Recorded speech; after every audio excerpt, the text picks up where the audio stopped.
Olá, pessoal, tudo bem?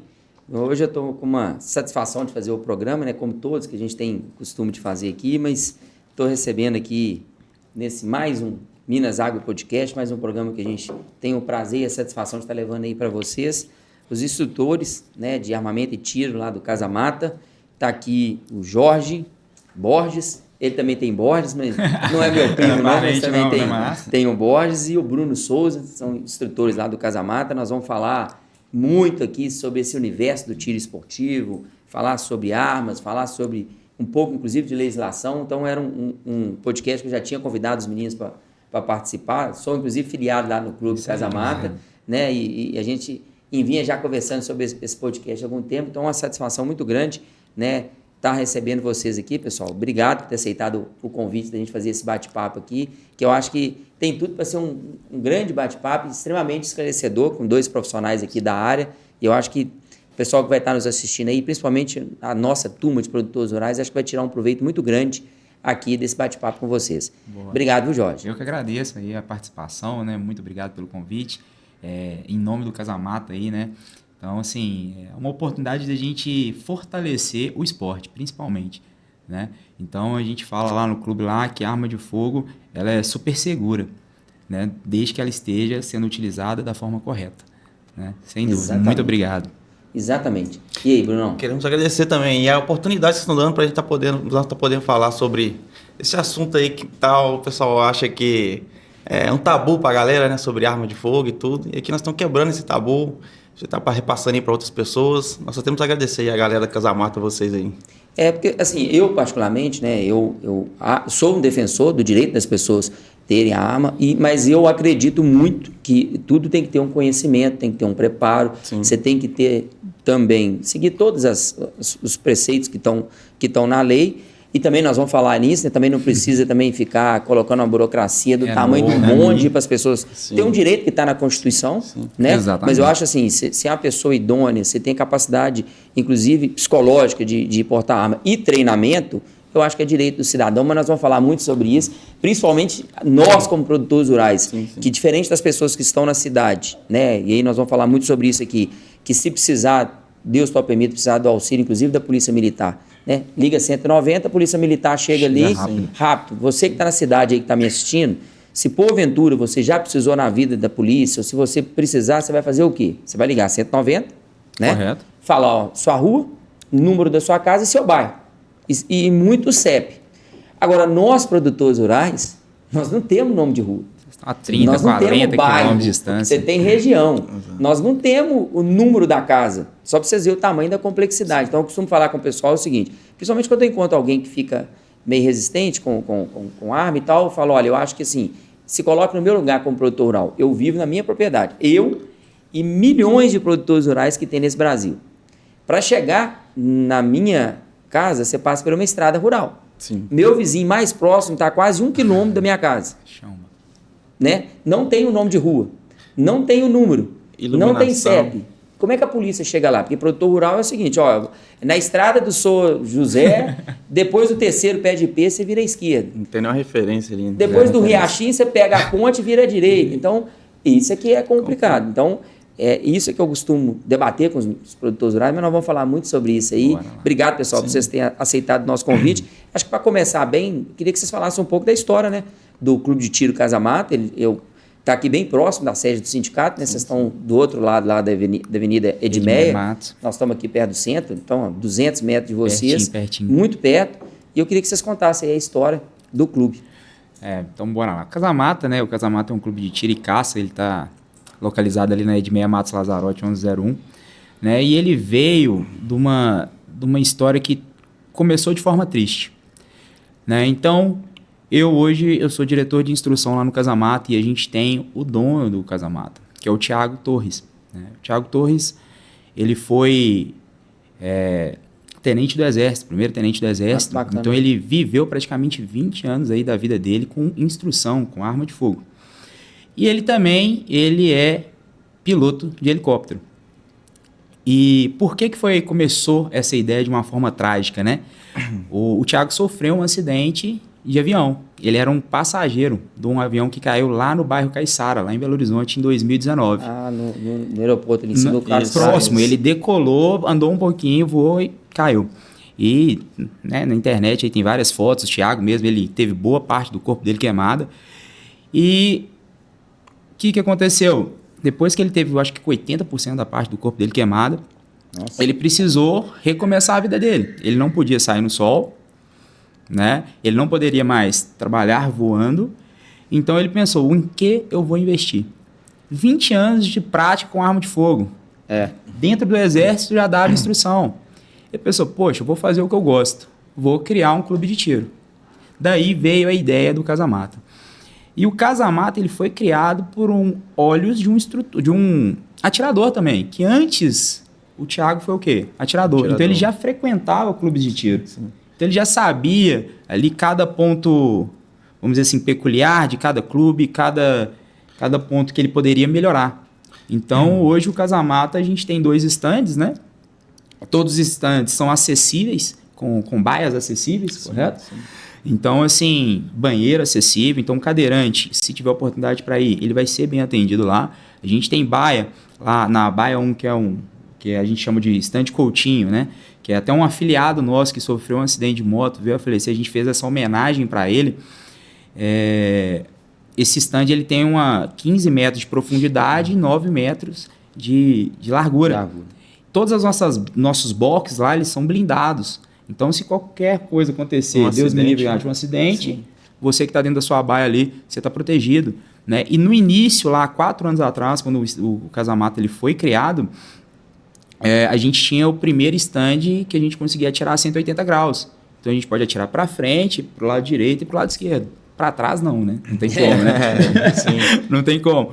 Então, quando o Casa-Mata foi criado, tudo isso foi pensado. A gente tem um exaustor lá que ele faz 23 trocas de ar por hora. Então, o senhor foi lá, você viu. Você está atirando, não tem aquele resquício de fuligem, não tem pólvora, você não inala. E chumbo é tóxico, né? Sim. Então, se você ficar inalando ali por muito tempo, né, durante muitos dias, você vai criar algo ali ruim para você. Foi tudo pensado, né? O bem-estar da galera, segurança. Segurança em primeiro lugar. Nós temos filiados, né? Cadeirante lá. Eu sou, como eu falei, eu sou filiado lá no clube, fui muito bem recebido. Sim. Né? A turma também lá da recepção também, os meninos, é muito bacana. Eu costumo até brincar que às vezes a gente engarra na recepção lá, porque o pessoal é bom de prato, de prosa, a gente atende todo mundo muito bem, estão sempre prestativos.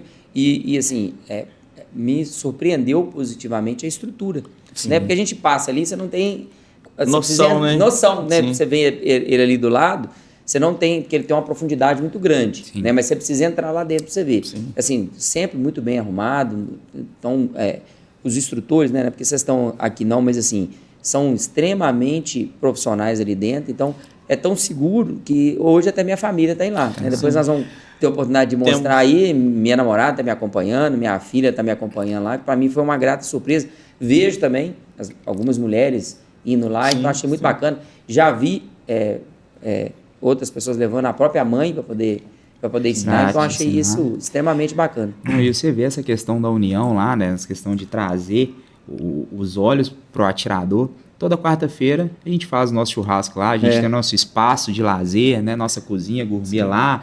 E a gente começou com essa ideia do churrasco lá em setembro. Foi setembro. Setembro, primeiro churrasco. E assim, a gente vai fazendo a união, quem pode hoje, quem pode na próxima quarta-feira. Não, hoje eu consigo segurar sozinho e vai girando. Numa quarta, mas fui na quarta passada, inclusive até convidei o Coronel Antué, que foi lá comigo e tal, teve lá e conversou com a gente e tal, interagiu. Aí acabou que nessa quarta agora também já estava lá de novo. Já estava lá de novo. Isso que é legal. E acaba virando até uma resenha ali do pessoal, né? Sai aquela tensão do disparo ali e vira uma resenha. Sim, porque acaba tendo ali, e uma coisa que eu aprendi, porque assim, tudo que você precisa fazer na vida, que você quer fazer, pelo menos eu sou assim, que eu me disponho a fazer, eu tento pesquisar, olhar e tal. Então foi assim que eu fiz para procurar um clube de tiro para mim. Confesso que a localidade suas teve um peso muito importante, quando eu saio do trabalho, do lado, né? Saio do sindicato e já estou ali do lado. Mas quando eu vi o ambiente, o profissionalismo, a estrutura, eu falei, cara, eu posso trazer a minha família aqui tranquilamente, que é bacana. E trouxe. E depois, quando eu fui começando a interagir com as pessoas e tal, que a gente vai conversando com um aqui, então é um ambiente, como você falou, Bruno, Sim. extremamente saudável, né? Muito bacana. Na quarta, é uma competição e não é, porque acaba que um está torcendo para o outro, um quer ver como é que ficou e tal, e vai brincando. Então, acho que isso aí é muito saudável e faz uma interação extremamente positiva. E o Casamata, assim, eu já fui bastante em clube, sabe? E assim, o Casamata é um dos poucos que eu vi que assim, é tão bem família, sabe? Tanto que nós temos filiado, por exemplo, lá, que ele vai, leva a esposa, os filhos, deixa a criança ali na área ali de kids ali brincando. Hoje a gente tem playground em Então, Casamata, temos um né? playground em Casamata. Tem um playground em Casamata lá, então você pode atirar, vai lá, deixa E- seu menino lá. E uma coisa importante, que eu acho que vale a pena a gente falar, e olha que nós vamos para a segunda pergunta aí, mas é uma coisa importante de falar. Você que nunca foi num clube de tiro, eu nunca tinha ido nunca tinha entrado até ir lá no Casamar, mas fui muito bem recebido. Então, assim, Que bom. igual minha namorada nunca tinha tirado, minha filha nunca tinha tirado. Elas sentiram segurança através dos profissionais lá do Casamata a fazer a utilização da arma de fogo, Sim. tanto é que gostaram demais. Agora, quase todo final de semana, elas estão indo comigo lá, porque a minha namorada e minha filha acabam podendo ir no final de semana, então por isso que eu tenho que levar elas no final de semana, porque elas gostaram, se sentiram muito bem, graças ao que você falou, Bruno, um ambiente familiar que tem ali dentro. Eu acho que isso É um pesa grande demais. diferencial, né? Sim, além da questão técnica também, que vocês são muito exatamente. competentes e sabem tratar no pessoal. Agora, falando no tema aqui, uma das perguntas do nosso tema aqui, pessoal. Na opinião de vocês, a sociedade brasileira entende a diferença de arma de fogo, do tiro esportivo e da criminalidade? Ou ainda tem essa mistura grande ainda na cabeça das pessoas que acham que qualquer tipo de arma na mão de qualquer um é bandido, é criminoso? Eu acho que tem muita coisa para mudar ainda, sabe? Eu vejo que a Muita galera... coisa pra avançar ainda. avançar ainda. A gente passou por um tempo muito grande sem ter direito a ter uma arma de fogo. Isso foi quebrando em 2017, 2018 e veio aqui até onde a gente está. E ainda vem quebrando isso ainda. Então, a gente está acostumado a ver na televisão criminoso mata fulano de tal com 50 disparos. Então, a gente acaba associando a arma de fogo a uma coisa ruim. E, na verdade, a arma de fogo é algo muito seguro, desde que você utilize ela da forma certa. A galera tem tanto receio que tem até uma brincadeira que o Thiago faz com o pessoal, às vezes, quando vai passar as regras de segurança. Ele olha, pessoal, olha, porque arma de fogo aí todo mundo, perigoso. Aí ele, não, arma de fogo não é perigoso e tal. Então, assim, você vê que o pessoal ainda tem... Algumas pessoas ainda têm a cabeça fechada com isso ainda. É, um conceito formado. E aquela história, né? Se eu pegar minha arma de fogo aqui hoje, colocar ela aqui em cima da mesa e deixar ela aqui paradinha, vai acontecer alguma coisa? Não vai. Então, a pecinha de trás, por trás dela... É o que o Michel falou, não tem disparo acidental. Tem alguém que errou. Exatamente. O Michel até ela chegou não a falar dispara isso. ali sozinha.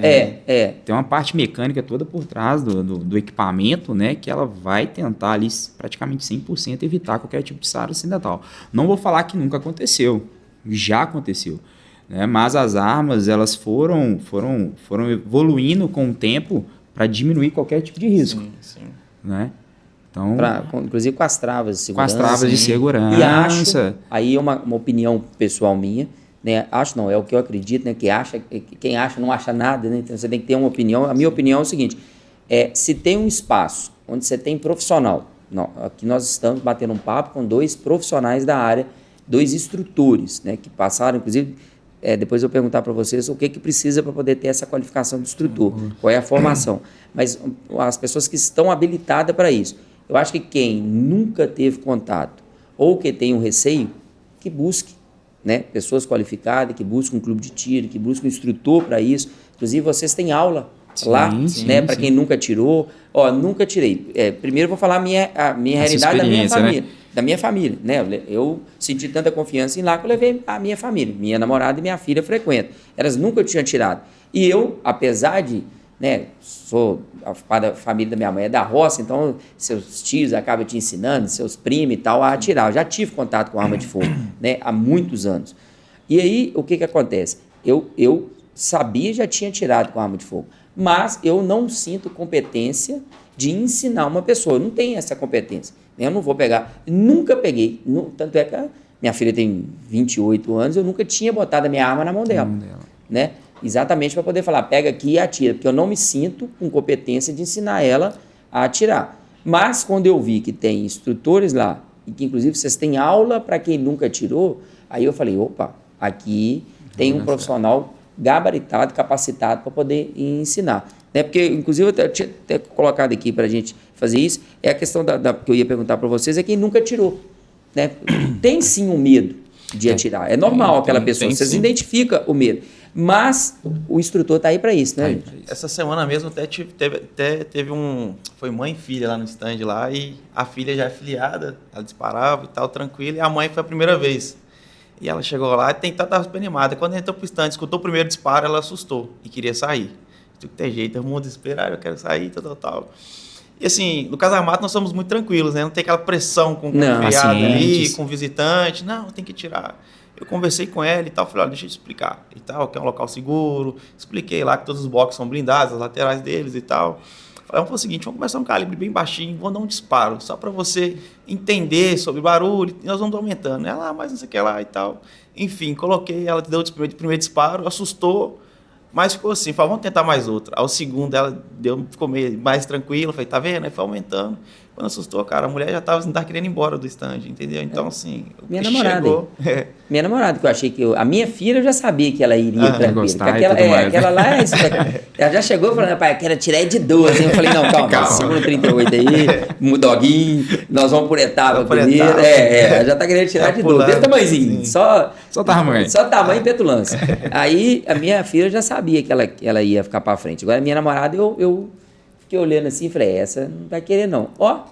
Cara, tá chegando lá, armando, desarmando. Ontem tava lá, eu quero é o 38. Quero é o 38. E ela, que é uma amiga dela, policial, ela manda os vídeos dela, que eu gravo pra ela e tal, pra amiga dela fica dando umas dicas pra ela. Ela vai até convidar a amiga dela, que é da Polícia Civil lá de Joatuba. Então ela fica conversando e tal, e assim, ela gostou a ponto de saber manusear, tá atirando bem pra danar. Eu até brinquei com a família dela, falei, o cara tem que ter muita confiança no taco para ensinar a esposa a tirar. Né? E assim, eu faço questão de ensinar para ela manusear, para ela saber como é que faz de uma forma, né? Ensinar assim, levar ela para ter contato com os profissionais que possam ensinar, exatamente por isso, porque eu senti segurança no que eu encontrei lá em vocês, na capacidade técnica suas, na forma que vocês tratam os afiliados lá. E assim, quando ela viu, ela sentiu segurança. Uma pessoa que nunca tinha atirado, que tinha até uma resistência, né? Com arma e tal, hoje ela está vendo que é igual aquilo que você acabou de explicar aqui, Jorge. A arma, ela é insegura e ela pode fazer um mal para quem não tem uma técnica para poder manuseá-la, para poder usar. Se a pessoa não tiver, igual ela falou comigo, eu estava até brincando com ela, que eu costumo fazer ela treinar, carregar, descarregar, ela gosta muito de atirar com 38, atirar e colocar e voltar. Aí eu fico treinando, hoje ela carrega um 38 melhor do que eu. Rápido. E ela teve contato agora nessa última vez que a gente foi, com o Jet Loader. Cara, ela ficou emocionada. Achou sensacional, né? Aí agora já falou, nossa... Já até vendo, semana que vem ela, pega o Jet Loader lá. Você pode ter certeza que agora já olhou assim e falou, não, mas isso aqui é bom demais. Facilita, né, já estava demais, ela estava carregando em 10 segundos. Ontem ela treinando lá com o Jet Loader, em 5 segundos ela já... Olha, eu olhei assim e falei, cara, carregando e descarregando e atirando. Eu falei, essa aí tá boa. E atirando a 10, 12 metros, assim... uma evolução dela é muito rápida, está sendo muito rápida, né, cara? Assim, legal, né? Isso eu acho bacana. Mas fruto, eu acho que vocês eu até coloquei aqui, né? Como é que funciona o treinamento para uma pessoa inicial, para vocês poderem falar disso, mas fruto do treinamento que vocês deram lá, que eu acho que elas, com pouco tempo, deve ter ido comigo lá umas 7, 8 vezes lá, e ela já tá indo bem. Já está indo bem. Então, isso que eu queria ver com vocês, para quem nunca tirou. Chega lá no Casa-Mata, como é que é o procedimento inicial de treinamento para essa pessoa? Quero levar uma pessoa como eu fiz, que nunca tirou, como é que é? Bacana, vamos lá. Então a primeira parte nossa lá é fazer a nossa parte teórica, né? Sim. Então a gente vai falar bastante sobre norma de segurança, isso é imprescindível e é inegociável, né? A gente trabalhar as normas de segurança, a gente consegue evitar praticamente 100% dos acidentes. Feito isso, a pessoa entendeu... a gente vai no ritmo daquele aluno. Exatamente. Se eu pegar uma pessoa que ela tem um pouquinho mais de dificuldade, um pouquinho mais de medo, eu não vou pegar ela para tirar de .40 com uma espingarda calibre 12. Não, a gente pode começar lá com 22. 22, hein? Pouco barulho, pouco recuo, e ali a gente vai vendo como ela vai lidando.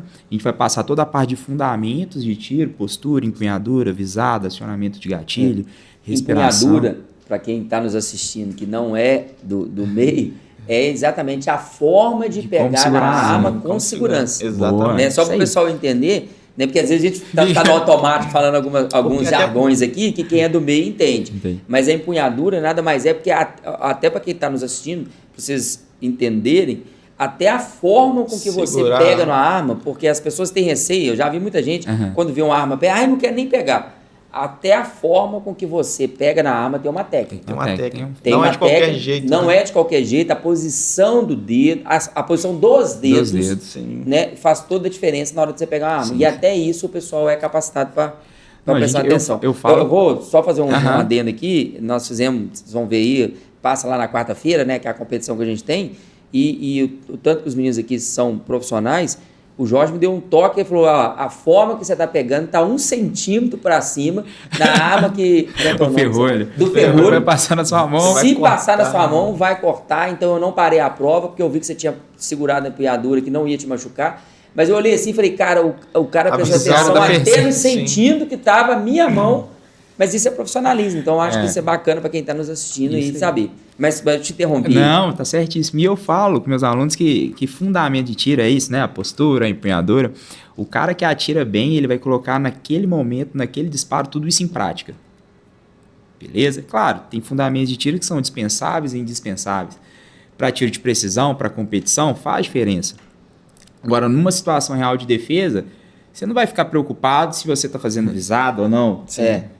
Se você tá fazendo a pinéia, deixa eu parar de respirar aqui que tem uma ameaça na minha frente. Desculpe te interromper novamente, mas o assunto é tão bom que a minha namorada hoje, como toda mulher, infelizmente o Brasil está complicado a questão da segurança da mulher. Infelizmente, né? A gente vê, assim, eu fico perplexo quando eu vejo algumas coisas, né? Todos nós temos mãe, alguns têm irmãs, como é o meu caso, eu tenho a minha. Alguns de nós têm filha, eu tenho a minha filha, tem as nossas companheiras, né? Namorada, noiva, esposa. E eu fico perplexo. Então eu fiz questão, inclusive, de levar minha namorada para poder aprender, minha filha também, exatamente por causa disso, porque está alarmante o número hoje da insegurança para as mulheres. E o que ela me falou, eu olhei e falei: tem coberta de razão. Ela não sabia nem como é que carregava e descarregava uma arma. Né? Igual você falou. O básico é saber atirar e, se precisar, municiar a arma. Porque também não adianta se ela está lá e você não souber tecnicamente como é que usa os recursos dela. Mas é igual você falou, Jorge, o básico a pessoa vai entender. Porque se ela, numa situação de defesa, se Deus tal permita acontecer, ela sabe como é que ela minimamente atira com segurança, sabe como é que, inclusive, manuseia aquela arma para carregar, para desmuniciar. É interessante se ensinar também, no caso, igual esposa, namorada, enfim. Teve um vídeo que estourou esses dias na rede social, não sei se você lembra. O rapaz chegou na casa dele, os bandidos tomou ele ali na garagem.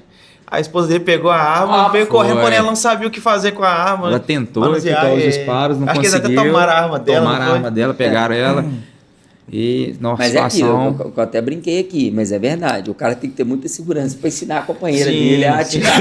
Aquele que tem segurança fala: não, vem cá, porque eu quero fazer questão de ensinar. Não, mas ali é a segunda, mas a segunda por isso, pessoa. Porque nós sabemos que, infelizmente, e aí eu vou falar o caso do produtor rural. Lá em casa, minha mãe e minha namorada. Então, assim, pode, numa situação que às vezes eu não esteja em casa, ou você está lá no curral, na capineira, você está mexendo numa cerca lá, longe, né? e se está longe da sede, se chega alguém e está lá sua esposa, sua mãe, sua irmã, sua filha, eu acho pertinente saberem também utilizar, saber manusear, exatamente por isso, porque pode acontecer. Se aconteceu na cidade, com um cara que pulou um muro numa casa e rendeu o marido, a esposa precisou pegar a arma, imagina numa propriedade rural, que você tem uma distância... O vizinho mais próximo é 1 quilômetro, né? No meu caso, meu vizinho mais próximo é 1 quilômetro. Né? Então, assim, você não tem a quem recorrer, a não ser os seus familiares que estão ali dentro. Né? Então, eu acho extremamente pertinente isso. Eu acho super válido isso mesmo. Minha esposa mesmo, eu fui policial militar de Minas Gerais, né? Então, eu meio que já doutrinei ela para, numa situação real, a gente estar preparado para isso. Então, eu treino com ela treina comigo, e levo ela para dentro do stand, ela tira. E o legal é que eu tenho 2 meninos, uma menina e um menino, né? E a mesma ideia. Então, desde pequenininho, eles já têm uma consciência sobre a arma de fogo. Então, eu acho que essa é muito importante, essa questão da família. Da família. Sim. Entendeu? Sim. Principalmente se você tem arma de fogo dentro Sim. de casa. Porque a gente não é onipresente. Nós não conseguimos, né? Onipresente é Deus. Sim. Né? Nós não estamos em todos os lugares, nós não vamos estar aqui para sempre também. Né? Porque muitas vezes a gente acha que consegue, não, eu tenho arma ali, eu defendo a minha família. Às vezes não. Mas, até em amor à sua família mesmo, eu acho que você deve treiná-las, né? Levar para um clube de tiro, levar para um instrutor credenciado para ensiná-las. Por quê? Porque e se você adoecer? Se você não estiver em casa? E se você, por Deus tal permita, numa situação extrema de defesa, e se você for rendido? Né? Exatamente. Então, que pode Isso que a gente acontecer. Foi no pensou. caso do vídeo que aconteceu. Que foi no caso do Vitor. Você tem uma pessoa lá que possa também defender você e os demais membros da sua família, né? Isso é Porque muito muitas das vezes pode acontecer. Gente, se você furar o pneu voltando de alguma atividade, para você chegar em casa, você já não chegou. E sua família, se precisar. Aí você vai olhar assim e falar, eu tinha uma arma em casa, mas a minha esposa não sabe mexer, minha filha não sabe mexer, meu filho não sabe mexer. Então, eu acho que vale a pena sim. Quanto tempo que demora uma pessoa que nunca pegou na arma a vocês conseguir ensinar o básico para ela a ter segurança de atirar, assim, em média? Isso depende de indivíduo para indivíduo, né? Mas o que vocês acham, assim, que seria ideal? Uma pessoa que, eu consegui fazer, sei lá, um número razoável de aula com vocês. Tem esse tempo Olha, ou não? muito que é a questão do relativo. Porque tem pessoas que vai o primeiro dia, domina. Nunca pegou uma arma de fogo e ali você passou ali para ele ali que tem que passar, a pessoa domina aquilo ali e pronto. Então acho que vai muito de pessoa para pessoa. Né? Eu falo que o tiro esportivo ele é um esporte, né? Isso tá bem claro. E ele vai funcionar igual o futebol, a peteca, o vôlei. Tem gente que se eu colocar para jogar bola, vai jogar bola. Tem gente, talento natural. É o talento natural, é isso. Tem gente que eu vou colocar em todos os esportes, vai jogar mais ou menos alguma coisa. Michael Phelps, Jorge, ele tem umas costas, eu sei que o professor de educação física de formação, ele nasceu fisiologicamente para natação. Então, por isso que assim, o cara tudo bem, ele treinou muito para isso, mas ele ampliou demais uma capacidade que ele já teve geneticamente. Outras pessoas, o pessoal falava muito do tamanho do pé do Marcelinho, carioca. Um dos melhores ou o melhor batedor de falta do Brasil, que o pé dele batia exatamente. Claro, teve N treinamento, horas de treino do cara, mas tem pessoas que nascem com um dom natural para aquilo. Né? Você pega o Ronaldinho Gaúcho mesmo, o que ele faz com a bola, você acha que é a coisa mais fácil do mundo. Não impressiona ninguém. Né? É impressionante. Ele nasceu com aquele dom natural. Agora, tem pessoas que podem chegar próximo daqui treinando. Que é o caso da pessoa que nunca tirou e que às vezes não tem uma habilidade. Exatamente. E voltando à sua Mas pergunta... precisa treinar. Precisa treinar, não tem como. Voltando a essa pergunta... Não adianta comprar arma, deixar lá e filiar no casamata e não ir achar que vai dar certo. Ou no casamata em qualquer clube. Não adianta só pagar a anuidade e falar, pronto. Não, agora eu sei atirar, eu sou o agora melhor de todos. Sem chance. Se eu passar da porta lá do clube, eu vou... Mas voltando à sua pergunta, o que acontece? Temos aqui, por exemplo, no caso da precisão, temos a precisão e colocar a pessoa ali para ela aprender o manuseio, disparar e tudo. Então, são dois assuntos diferentes. No caso. Sim. A precisão leva um tempo a mais, a pessoa está treinando, que ela não pega... Competição, né? A pessoa não pega assim no mesmo dia. Mas agora, sim, a pessoa aprender a disparar, manusear a arma ali, municiar e tal... Ali, creio eu que ele, um dia mais ou menos, dependendo da pessoa, no dia ali ela já pega, assim, um entendimento. Mas é bom, né? Tá retornando. Eu tive a oportunidade também, apesar de já ter atirado, mas eu fiz uma aula com o Jorge, a minha namorada e minha filha fez com o Michel. Sim. E assim, foi muito bacana. No final da aula, quer dizer, até o vídeo que eu vou mostrar para vocês aqui, eu não tinha tirado com a arma longa, eu tive segurança de fazer, depois da aula que eu tive com o Jorge, desculpa, com o Bruno. Eu fiz a aula com o Bruno e acabei achando que eu tinha até uma desenvoltura bacana exatamente por isso. Pela capacidade técnica que ele foi me passando e da gente fazer. E a minha filha, mas a minha namorada, logo depois da primeira aula com o Michel, eu vi elas atirando, eu falei, cara... E elas pegaram direitinho. A empunhadura, o momento de atirar, a mira. Então eu fiquei olhando assim e falei, cara, elas... Claro, evidente, eu particularmente ainda quero fazer mais aula, quero que elas façam também, e até a questão da repetição, né? Que eu acredito que quanto mais você vai repetindo uma situação, mais você vai aprimorando. Exatamente. Né? Por isso que Gostei demais quando eu fui a primeira vez na quarta-feira lá, que é a pista. Tem a pista, todo mundo deve saber como é que é uma pista. Vocês vão ver também nas imagens, a pista de tiro. Mas aí você coloca alguns alvos lá, você tem alvos do refém e tal. Quando eu olhei lá, eu falei, eu até brinquei, né? Falei, eu não matando nenhum refém. Tá bom, né? Agora eu não tô preocupado com tempo, não tô preocupado com nada. Se eu não matar um refém aqui, tá bacana. Mas é verdade, porque aquilo leva a você indo treinando, porque você pode passar por uma situação parecida e você tem que saber o que você tem que fazer, né? E acredito que, volto a falar, treinando com pessoas que são capacitadas, são tecnicamente preparadas para isso. Aproveitando aqui, eu já vou perguntar para vocês, o que precisa para ter o curso que vocês têm, a habilitação que vocês têm? É regulamentada pela Polícia Federal, não é isso? Perfeito, E o que vocês precisam passar? Boa, então bora lá. Hoje eu sou credenciado pela Polícia Federal, né? Então, primeiro a gente faz um curso, né? Esse curso ele vai ter ali em torno de 480 disparos e a gente vai atirar com armas longas, armas curtas. Beleza? E aí, para ser credenciado... No curso é 480 disparos. Exatamente. E tem aproveitamento nesses 480? Tem, você vai fazer um teste ali no final, ali, como se fosse um teste de porte mesmo. Que é basicamente um preparatório para a prova de credenciamento. Essa prova de credenciamento, normalmente, ela acontece a cada 2 anos, né? E ela é dividida em 4 etapas. Então, a primeira etapa é uma prova teórica. A segunda etapa é uma prova prática de tiro. Né? A terceira etapa é uma prova de desmontagem de armas. Então, você vai desmontar ali pistola, revólver e espingarda. E a quarta etapa ali é uma prova oral. Então, você vai sorteando algumas perguntas e você vai falando ali pro policial federal. Isso que eu ia perguntar. Todas essas etapas são feitas pela Polícia Federal? Todas as etapas feitas pela Polícia Federal. E edital, sai publicado, tudo pelo site da Polícia Federal mesmo. Que bacana. Entendeu? E aí você credencia. Esse credenciamento ele vai te dar direito ali para você emitir os laudos para os testes de aptidão técnica, né? E dar aula em escola de segurança privada. Basicamente seria uma vantagem do credenciamento. Fora trabalhar em clubes de tiro, né? Sim. Entendeu? Aí, o pessoal que está nos assistindo, antes disso eu já deveria ter feito no início. Quer pedir o pessoal para se inscrever no nosso canal. O pessoal da produção puxa minha orelha direto, não acaba esquecendo mesmo. Até para a gente poder trazer mais pessoas, os produtores rurais, que a ideia do nosso podcast é mostrar o dia a dia, mostrar os produtores rurais, porque, assim, falando, né, da área como produtor rural, eu tenho muito orgulho de ser produtor rural, tenho muito orgulho de estar à frente do Sindicato dos Produtores Rurais de Betim, da Associação dos Criadores de Gado Gesso Minas Gerais, que, assim, o produtor rural brasileiro, eu acho que ele trabalha muito, extremamente competente no que faz.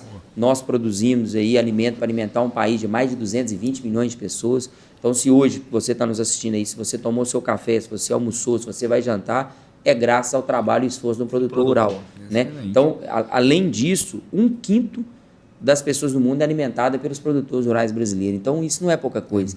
Né? Então, a gente tem que tirar o chapéu para a competência do produtor rural brasileiro, que faz um trabalho assim incansável. Então, a nossa ideia aqui é ter mais um canal para levar os produtores rurais aqui de Betim, da região nossa, de Minas Gerais, para poder apresentar o trabalho dele para as pessoas e também trazer alguns temas que são correlativos para o meio rural, que é a questão do tiro, né, que tem muito produtor rural, vou até perguntar aos meninos aqui, procurando o clube para poder aprender, para poder filiar, e eu gostaria que mais produtores ainda, né, assim, eu sou um defensor ferrenho do produtor rural ter o seu direito a ter a sua arma, por todas as coisas que eu já coloquei aqui, mas pedir o pessoal para se inscrever, para que a gente possa fazer mais bate-papo como esse aqui, igual está sendo muito bacana o bate-papo com os meninos, e falar também dos nossos patrocinadores, que é quem tem, né, colocado o nosso canal aqui no ar, dado as condições para isso, que é o Leite Betim, um parceiraço nosso aqui, né, o Moisés, inclusive, gravou com a gente aqui, é um laticínio que tem em Betim, que compra o leite dos produtores de Betim, Sindicato dos Produtores Rurais de Betim, junto com o Sistema FAEM Senar, né, que é a Casa do Trabalhador, e a COP Betim, agronegócio. Inclusive, mês que vem, se Deus quiser, em abril, nós vamos estar inaugurando a loja nova. O pessoal que passar ali na Gravatar já está vendo já a fachada da loja nova, uma loja de mais de 1.000 metros quadrados de área construída, né, cooperativa de Betim desde 1950, o sindicato é desde 1969, e nós vamos estar de casa nova ali, se Deus quiser, a partir do mês que vem. Então, se inscreva no nosso canal, ative o nosso sininho aí. Mas, Jorge, falando aqui dos produtores rurais, tem muito produtor rural que está procurando entender, né? Você acha isso uma iniciativa bacana do pessoal ir procurar no clube de tiro, chegar aquele bando de gente de botina lá para poder né, aprender como é que faz? É excepcional. Eu frequentei poucos clubes de tiro lá em BH. Mas em Betim eu vejo isso aqui direto. Então, né, eu vejo, igual você falou, Não, a galera nem de chega bota, né? A gente chega da botina, de botina, né? O cara, às vezes, ele acabou de sair do curral, ele vai pro clube fazer a habitualidade dele. Eu acho sensacional. E um outro ponto que a gente vê é que cada dia mais, isso aqui que a gente está fazendo, a gente está quebrando paradigmas, né? Você está abrindo um espaço para nós aqui sensacional. Então, a cada dia que passa, tem mais gente procurando, vamos dizer assim, uma arma de fogo de forma legalizada. Exatamente. Então, tem muitas armas, vamos dizer assim, de herança, deixadas em propriedades rurais por anos. Foi do avô, do bisavô. Foi passando de geração. Só que o produtor rural, ele fica com medo de tentar legalizar aquela arma, ele não sabe o que ele vai fazer com aquela arma, e aquela arma vai ficando ali, vai passando, vai enferrujando, vai chegar um ponto que ela não vai ficar inutilizada. Sim. Ele não tem como levar para um armeiro para arrumar, né? Então, essa forma de procurar o conhecimento, procurar um clube de tiro, a gente consegue dar pelo menos um norte para esse produtor, um suporte. Sim. Por uma coisa, agora eu vou falar que eu também tive essa orientação sua aí, e você tocou num assunto extremamente pertinente. Até pela questão de você precisar, porque muitas vezes no Brasil, gente, aí é o Brasil. Nós, como produtor rural, também passa muito isso. Imagina, nós temos a legislação ambiental mais avançada do planeta. Aqui no Brasil. Né? Você, na sua propriedade rural, você tem que deixar 30% da sua propriedade rural com reserva. Né? Coisa que a Europa não fez, coisa que os Estados Unidos não fez, mas que cobra do produtor rural brasileiro. E mesmo assim, a gente ainda tem produtividade para alimentar 1/5 da população mundial. E ninguém te paga por essas 30% da sua propriedade que você deixa ela lá como reserva para a humanidade. Né? Então, o produtor rural deveria ser reconhecido por isso. Hoje, a legislação ambiental brasileira é a mais avançada do mundo. Mas eu estou falando isso porque tudo no Brasil é burocrático. É burocrático. Tudo. A questão da arma de fogo também.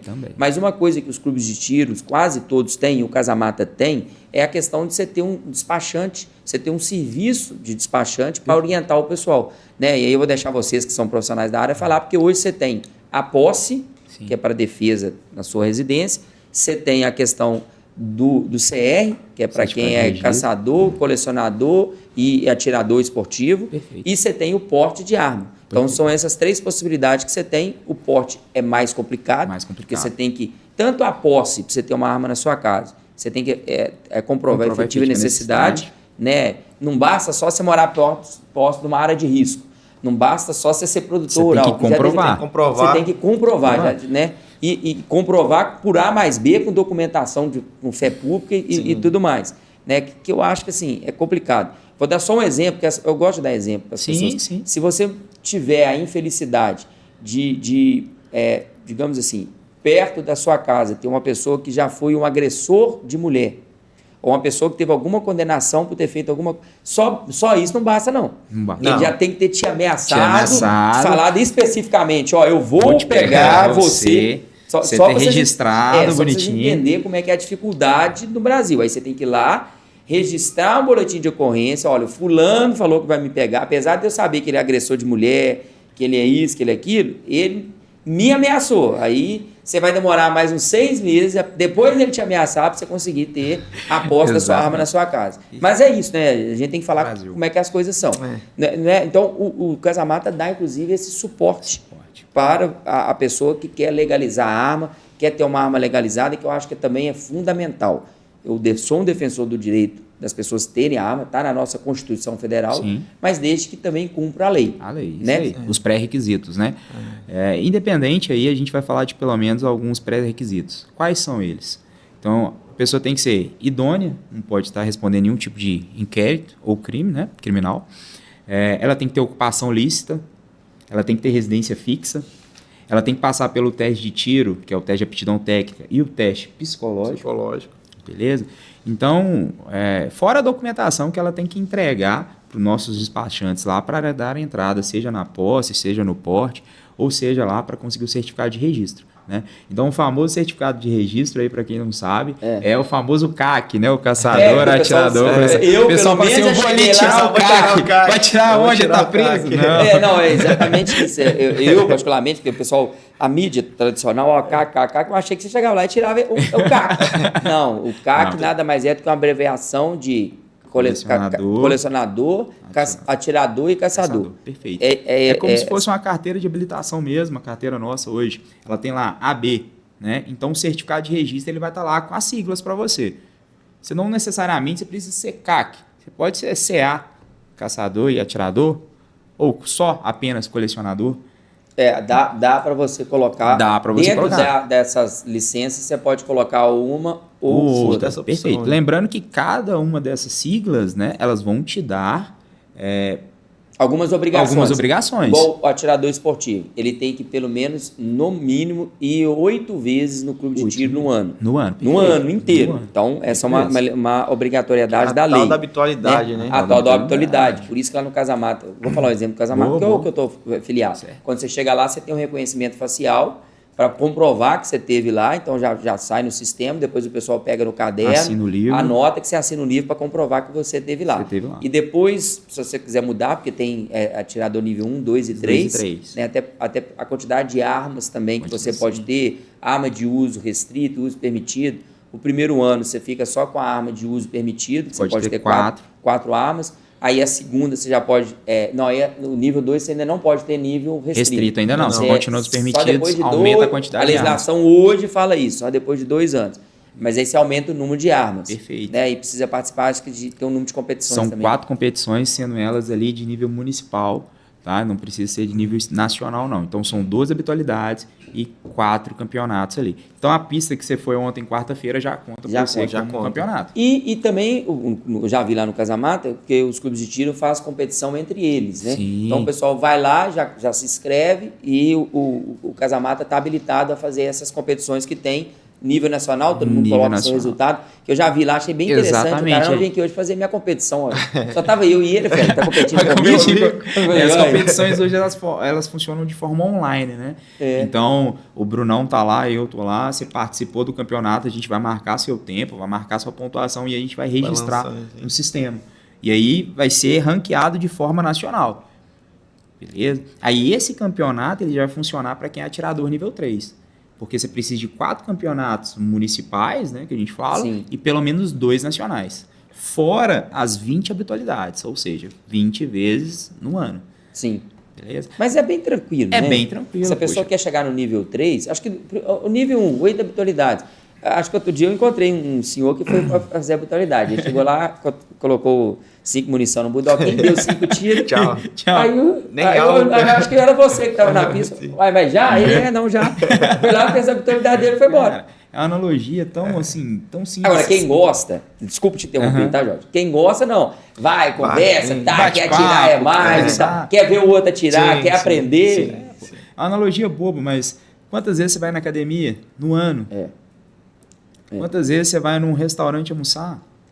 Sim, então, e quem quer ter esporte. Quem tem uma técnica, né, tem que treinar. E eu vou até pedir a produção para colocar aí, né? Eu vou falar exatamente a próxima pergunta que eu ia fazer para vocês, é a questão das mulheres que eu tenho visto, né? Não só a minha esposa, minha namorada, que vocês vão ver aí no vídeo agora participando, mas eu já vi outras mulheres lá também. Sim. E eu acho isso muito bacana, né? Senhoras, mulheres lá se interessando e também praticando, né? Então, na hora que o pessoal puder soltar aí o vídeo, nós vamos estar... O pessoal já está, inclusive, assistindo aí, mas eu queria que vocês falassem sobre isso. Não, top. Aí começa naquela história que a gente está falando, né? Primeiro, as nossas parceiras, nossos filhos e filhas, elas vão estar ali com a gente, então elas vão vivenciar isso. O clube, o Casamata, ela é recebido uma quantidade bem grande de mulheres hoje. Eu acho que isso está até envolvido também com a questão do feminicídio, né? Questão dessas agressões contra mulheres, que elas estão procurando mais uma questão de segurança. Sim. Esses dias mesmo teve um rapaz que levou as funcionárias dele, não sei se você lembra, acho que 8 ou 9 mulheres. Foi mesmo.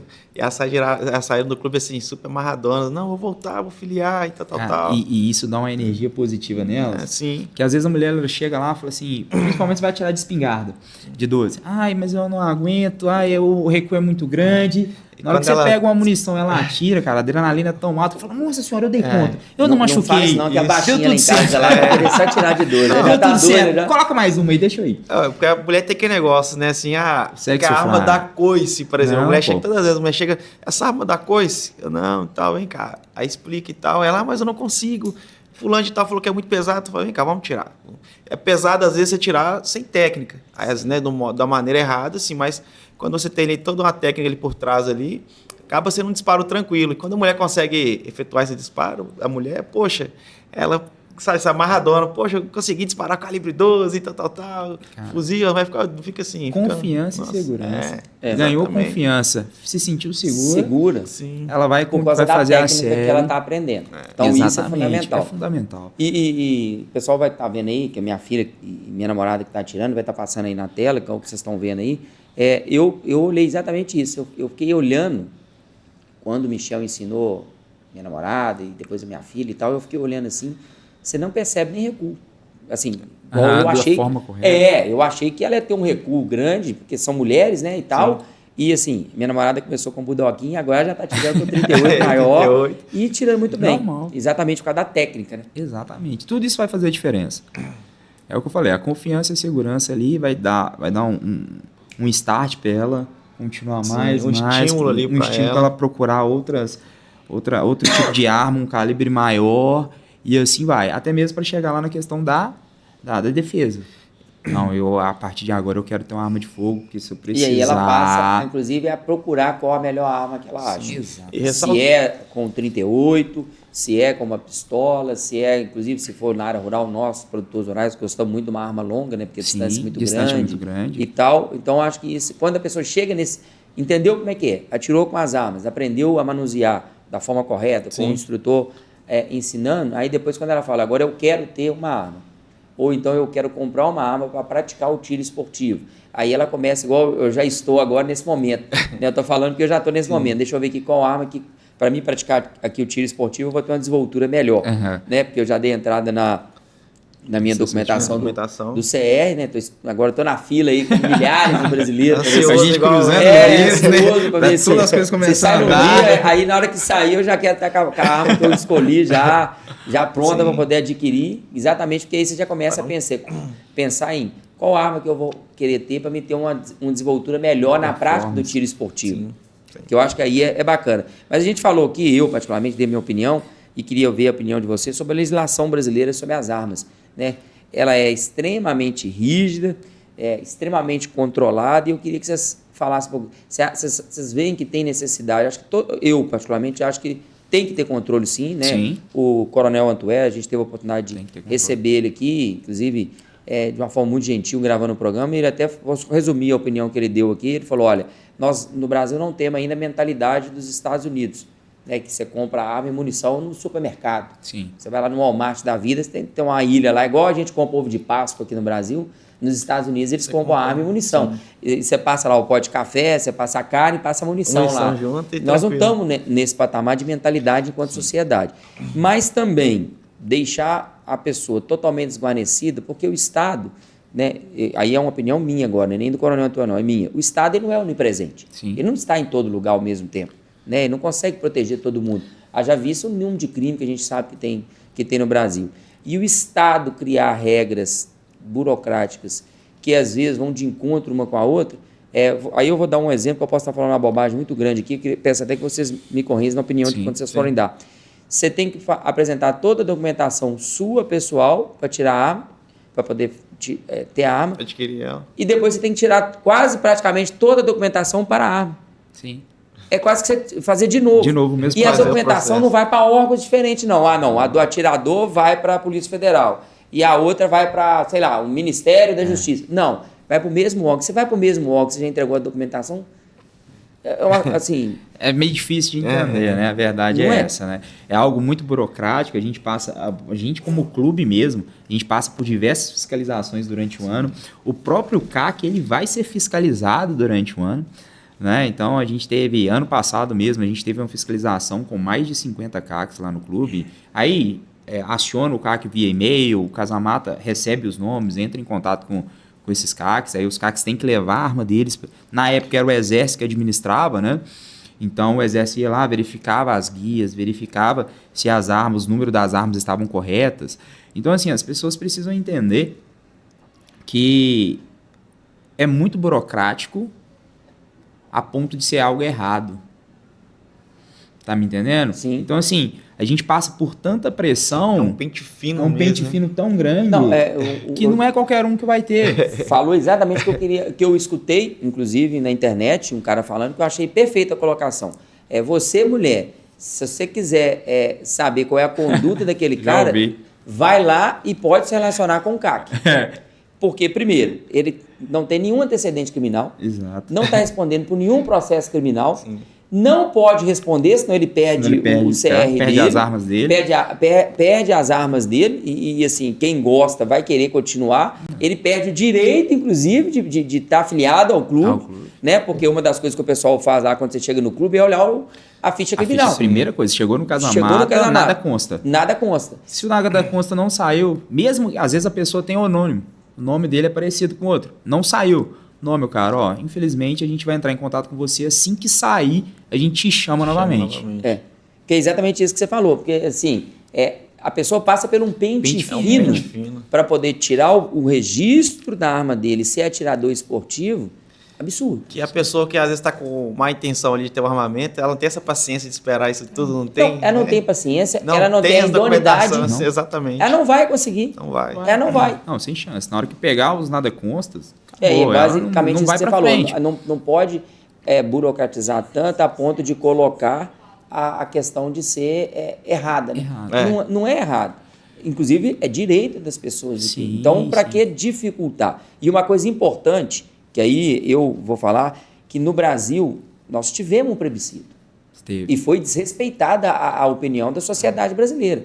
E isso tem que ficar bem claro. A gente acaba esquecendo que a memória do brasileiro às vezes é curta, mas eu lembro, nós tivemos um plebiscito no Brasil, né, para saber qual era a opinião das pessoas do direito do brasileiro portar arma. A grande maioria, e na época, o governo federal, que inclusive hoje é o atual presidente, literalmente ficou pesado contra o direito das pessoas. O governo deixou abertamente a opinião dele, que era contra o direito das pessoas terem arma, e foi derrotado. A sociedade brasileira, então a democracia deveria ter sido respeitada. Né? Quando o plebiscito saiu de forma contrária, que o governo literalmente não queria, o que fez? Então tá bom, eu não vou respeitar o direito da sociedade brasileira e vou colocar aqui N empecilhos para esse direito ser... eu vou respeitar o direito, já que saiu aqui no plebiscito, porque eu acho que a opinião... o governo deixou bem claro que a opinião dele era contra e não queria que ninguém tivesse direito de ter arma. Quando foi derrotado no plebiscito, falou, então tá bom, eu fui derrotado no plebiscito, então eu vou criar vários mecanismos na lei para poder dificultar a pessoa de ter uma arma. Sim. Não, exatamente. Hoje eu acho que isso é meio que o tapetão do resultado do plebiscito que nós tivemos. E para você ter ideia, tanto é que de lá para cá não teve outro plebiscito. Não teve. E se tiver, eu tenho certeza que perde de novo. Por quê? Porque, assim, eu volto a repetir. Nós estamos na cidade com um índice de violência muito grande, no campo desguarnecido. Né? Assim, sim. Não vou dizer totalmente desguarnecido. Aqui em Betim nós temos uma patrulha rural que passa nas propriedades rurais. Mas não está o tempo todo. Às vezes é uma viatura ali por tomando turno. Conta e o que você falou, eles não estão em todo lugar. Eles não são onipresentes. Não são onipresentes. Você tem N situação, volto a falar aqui, né? Não é que eu quero puxar a brasa para a minha sardinha, mas hoje a pessoa, para poder fazer um furto de 100, 200, 300 mil na cidade, ele tem que entrar num banco, ele tem que entrar num supermercado grande. No meio rural, se você levar um trator do produtor, acabou. Você fez isso. Você bota o trator numa prancha, em 10 minutos ele levou 300 mil reais no produtor. Exatamente. Se você pegar as vacas de um produtor e encher um caminhão de vaca, você deu ali um prejuízo também de 200, 300 mil. Então, o meio rural, até porque está valorizado, né, implemento agrícola, os animais, ele atrai muito, literalmente isso. Né? Infelizmente, estou aqui em Minas acompanhando todos os presidentes do sindicato, muitas das vezes a gente tem furto aqui, furto ali, a gente sabe que tem furto de gado, a polícia tem feito o papel dela, mas né, a criminalidade existe, não dá para a gente negar. Não tem pra onde correr. E eu acho que o direito das pessoas terem uma arma não para atacar o outro, mas se defender. Se defender. Você falou aí agora. Eu vi um pastor falando um negócio extremamente bacana, ele também defende o direito à arma, desculpa, eu não esqueci o nome, eu devia ter trago o nome dele. Ele até falou, o direito de eu ter uma arma é em amor à minha família. Amor à minha família. Porque se alguém entra aqui, ele fez a pergunta da família dele na hora da janta. Se alguém entrar aqui para fazer algum mal feito para algum de vocês, os 2 filhos dele e a esposa dele aqui na mesa, eu vou ter uma arma aqui para poder não deixar ele fazer alguma coisa com vocês. Agora, eu vou fazer isso porque eu estou com raiva de uma pessoa que eu nunca vi, nunca conheci na vida, ou em amor a vocês? Amor a vocês. Então, eu achei isso muito profundo que ele falou. Sim. Você ter o direito de ter uma arma em casa para defender os seus é um gesto de amor. Exatamente. Não que você quer ser agressivo e... não, eu tô arma aqui pegar e pronta vou para poder sair. tirar. Não. Você quer que nunca ninguém venha na sua casa fazer nada com você. Exatamente. Mas se vier em amor à sua família, você tem que ter um meio para defender a sua família. E como é que você vai fazer essa defesa? Se você tem uma caneta, uma enxada, um facão. Que bens materiais ainda se levou ainda tranquilo, né? Você recupera agora, pensa, Exatamente. sua esposa, filhos, então... E a gente vê que cada dia mais tá mais maldade no ar, né? Então, É, o cara porque não se a ele não violência- fica satisfeito só em ir lá roubar seu trator. Não, ele quer ir lá molestar sua esposa, molestar sua fim filha, de te ano. bater. Se os índices tivessem decrescente, a gente podia até falar, não, está decrescente. Mas o que a gente vê não é Só isso. aumentando. Infelizmente, a gente vê muita coisa que a gente fica assustado. Sim. Né? Nós acabamos de falar aqui um dos índices que está alarmante, a violência contra a mulher. A gente vê isso. Né? A violência contra o idoso, que a gente vê também isso muito grande. Então, assim, os crimes na área rural, que a gente vê que também existe. Né? Na cidade, então, nem se fala. Então, infelizmente, se o Estado não está conseguindo segurar a criminalidade, que dê o direito às pessoas defender as que ele ama. Né? As pessoas que ele ama, que é a sua família. Você está dentro da sua casa. Você não quer pegar a sua arma e sair... Botar na cintura e sair para Sai agredir brigando ninguém. com os outros. Mas não. você tem que ter o direito de defender as pessoas que você ama. Nós falando, igual, por exemplo, comentando sobre a área rural e tal, final do ano agora, eu e minha família, nós reunimos assim para... Na verdade, nós estamos procurando sítio e tal. Aí nós fomos em Esmeralda procurar um sítio. Foi com um rapaz, acho que ele foi até aluno seu na Escola Mineira. Foi. Aí chegamos lá, olhamos o sítio dele, conversou com ele mora sozinho. Aí ele contou para nós lá a situação que teve com ele. Acho que 4 rapazes entraram. Assim, o sítio dele é bem distante. O mais próximo é 2 quilômetros dele, mais ou menos. Ele falou, cara, entrou 4 rapazes com faca. Ele até falou, tinha um com machado e tal. Renderam ele. Aí ele comentou que eu tinha falado com ele era instrutor de tiro. Ele falou, cara, para você, se eu tivesse uma arma de fogo aqui em casa, talvez eu não teria nem dado nenhum disparo nele. Só o fator psicológico. E eu já... Entendeu? De dentro da cessar. casa. Então- Imagina uma situação angustiante de uma pessoa que mora, ou até mesmo você dentro da cidade, né, escutar alguém mexendo no seu portão ou mexendo na porta da sua casa e você não ter nada para se defender nada pra se no meio da defender. madrugada. Como é que você faz? Não tem nem para onde correr, né? Você não tem para onde correr. Você está lá dentro, você não sabe se você vai sair, você vai dar de cara com o vagabundo que está lá fora. Agora, se você puder dar um tiro para cima e falar, ó, aqui eu estou preparado, se você entrar, vai acontecer o pior com você, eu tenho certeza que muitos crimes que aconteceram nesse país deixariam de acontecer. Uma opinião pessoal que eu tenho também. Se as mulheres pudessem ter o direito também, né, de ter uma arma e soubesse usar, eu acho que a gente não estava tendo esses índices de feminicídio que a gente vê aí à torta direita. Porque muitas das vezes o homem covarde, porque para mim um cara que agride uma mulher é covarde. O homem covarde, ele só agride a mulher porque ele sabe que fisiologicamente ela é mais fraca que ele. Né? Porque ele não pega um cara, ele não chega lá no Jorge e pega o Bruno e fala, tô sem fazer nada, vou pegar porrada com esses 2 caras. Não faz isso. Mas ele vai lá e bate na cara de uma mulher. Agora, se ele tivesse a percepção que essa mulher sabe atirar, essa mulher tem uma arma, vai pensar 2 vezes. ele pensaria 2 vezes antes de fazer isso, até porque ela teria o direito à legítima defesa. Pessoal, o papo está muito bom. Eu acredito que, assim, passa rápido. Eu falei com vocês que passa rápido. No meu script eu vou chegando só na metade, mas eu queria, antes de passar para vocês fazer as considerações finais, nós falamos muito no Casa Mata, bastante, né? Inclusive é o clube que eu estou filiado, mas eu queria que vocês falassem para aquelas pessoas que não conhecem, que têm interesse, ou o produtor rural, ou a pessoa que está nos assistindo, que não é produtor rural, mas tem interesse de conhecer o Casa Mata, como é que funciona para elas serem atendidas lá. Bacana demais. Então, o Casa Mata, como eu disse no início, né, ele está localizado no centro aqui de Betim. Então, vocês podem ir lá, conheçam o clube, podem ligar. O Instagram do clube está aí também, vocês podem acessar por lá. O Instagram é Casa Mata. Casa Mata. Casa Mata. Clube. Casa Mata Clube. Do mesmo jeito que escreve, mesmo né? jeito, Casa Mata. Casa Mata normal, só procurar no Instagram que vocês vão logo achar. laranja lá, às vezes o Instagram ele dá uma bloqueada na gente, mas pode pesquisar lá. Se não, pode pesquisar lá o IAT_Borges. O personal, o meu tá...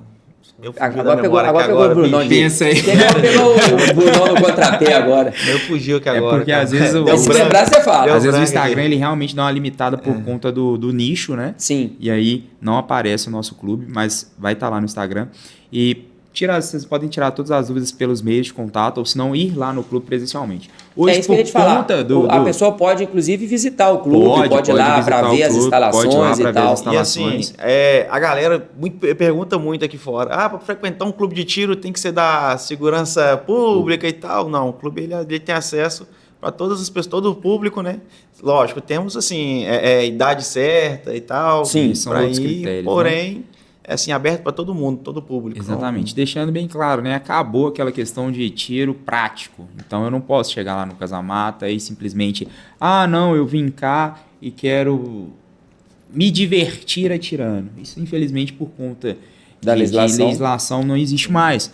Então eu preciso que essa pessoa ela tenha o interesse de se tornar atirador desportivo, tenha o interesse ali de adquirir uma arma de posse. O caçador também tem que ter a habitualidade ou não? É só o... Boa, o caçador ele vai ter que emitir uma autorização de caça a cada 6 meses. 6 meses, mas a habitualidade ele não tem, né? Ele não a posse também não tem. Mas é claro, se a pessoa quiser filiar o Casa-Mata, porque até a posse a pessoa pode ir uma vez no mês com autorização de guia da Polícia Federal para poder praticar. Perfeito. Então, aquela pessoa que tem a posse, eu tenho a posse, quer atirar no local seguro?